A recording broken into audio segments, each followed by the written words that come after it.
백내장 진단받았는데 수술 시기를 어떻게 해야 될까요? 수술 시기는 예전에는 완전히 백내장이 과속 백내장이라고 그래서요.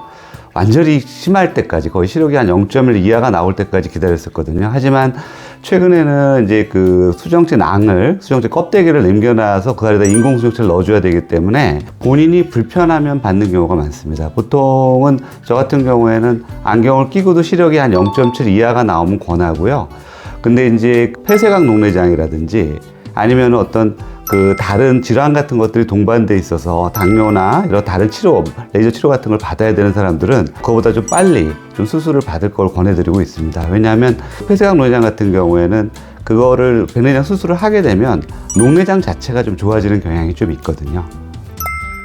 백내장 수술 안과를 정하려고 하는데 안과 선택할 때 기준이 있을까요? 사람들마다 조금 다르다고 볼 수는 있긴 한데요. 제 개인적인 생각으로는 최소한 백내장 수술 경험이 한 5년 이상 되고 최소한 1000케이스 정도를 하고 수술 자체를 너무 비싼 수술을 권하지 않는 경우 있잖아요. 다초점이라든지 노안이라든지 난시를 하게 되면은 분명히 좋긴 한데 무리하게 그런 수술을 좀 권하는 데도 있거든요. 근데 사실 3중초점이나 이런 경우에는 황반 변성이나 녹내장이 심한 경우에는 하면 안 되는 경우도 있기 때문에 아주 정확한 설명을 듣고 합리적으로 설명을 해주는 그런 병원이 더 좋지 않을까 싶습니다.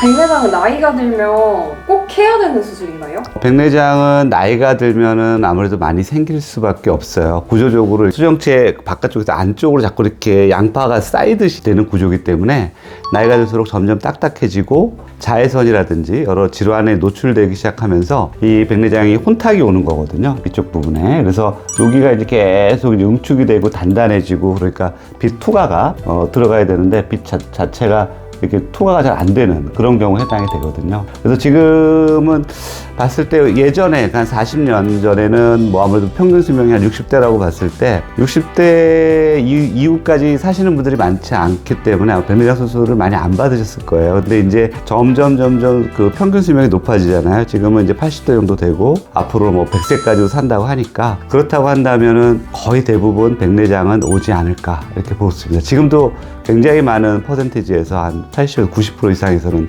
백내장이 온다고 보거든요. 그렇기 때문에 백내장은 평생 한 번은 받아야 된다. 그리고 수술 자체가 굉장히 많이 발전했기 때문에 너무 스트레스 받을 필요는 없고요. 단지 너무 늦게 받는 건 좋진 않아요. 왜냐하면 백내장이 너무 딱딱해지거나 아니면 녹는 경우도 생기거든요. 그렇게 되면 다른 합병증을 동반되는 경우도 많고 망막 수술이나 어떤 다른 수술들을 좀 받아야 되는 경우도 생기기 때문에 너무 늦춰서 받는 건 좋지 않을 수도 있습니다. 평생 한 번은 받을 수 있겠다라고 생각하시는 게 맞을 것 같습니다. 원장님, 만약에 백내장 수술 받으신다 하면 노안 교정하는 수술이 있고 일반 수술이 있는데 어떤 걸로 받으실 거예요?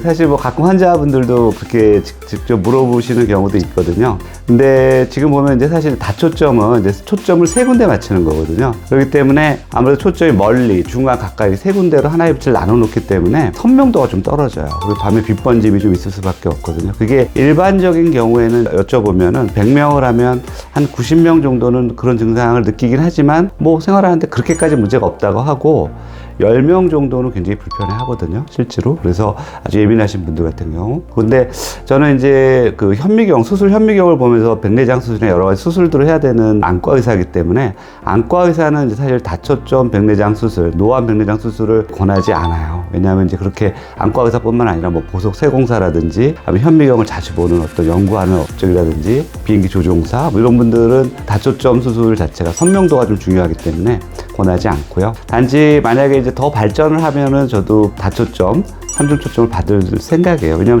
저희 누나도 사실 그걸 해줬고요. 제 손이 처남도 제가 수술도 해주고 그래서 아는 사람들을 해줬더니 다 좋아하더라고요. 그래서 할 생각인데 저 개인적으로는 근데 2중초점 정도는 생각을 하고 있어요. 왜냐하면은 그게 이제 멀리 그 다음에 우리가 중간 정도라고 하는 게 컴퓨터 거리 정도거든요. 그 정도까지는 볼 수가 있고, 그 다음에 이제 핸드폰 볼 때만 이제 돋보기 쓰는 그런 정도의 인공수정체가 또 개발이 됐기 때문에 이중 초점 백내장 수술을 하도겠습니다.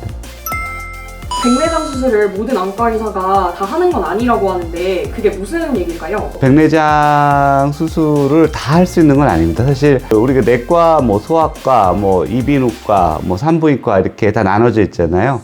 그런 것처럼 이제 안과 내에서도 이제 백내장을 전문으로 하시는 분들, 아니면 녹내장 전문으로 하시는 분들, 망막 수술을 전문으로 하시는 분들, 사시 수술만 전문으로 하시는 분들, 안성형 수술만 전문으로 하시는 분들이 계시거든요. 그래서 그런 전문 분야에 있는 사람들은 좀 그 백내장 수술을 안 하는 경우도 있어요. 그렇기 때문에 아까 그 말씀드렸듯이 어떤 수술 경험이나 이런 것들 좀 충분히 있는 병원에서 검사를 받아보고 또 진료 설명을 듣고 그 다음에 어떤 수술을 결정하는 게 좋을 것 같습니다.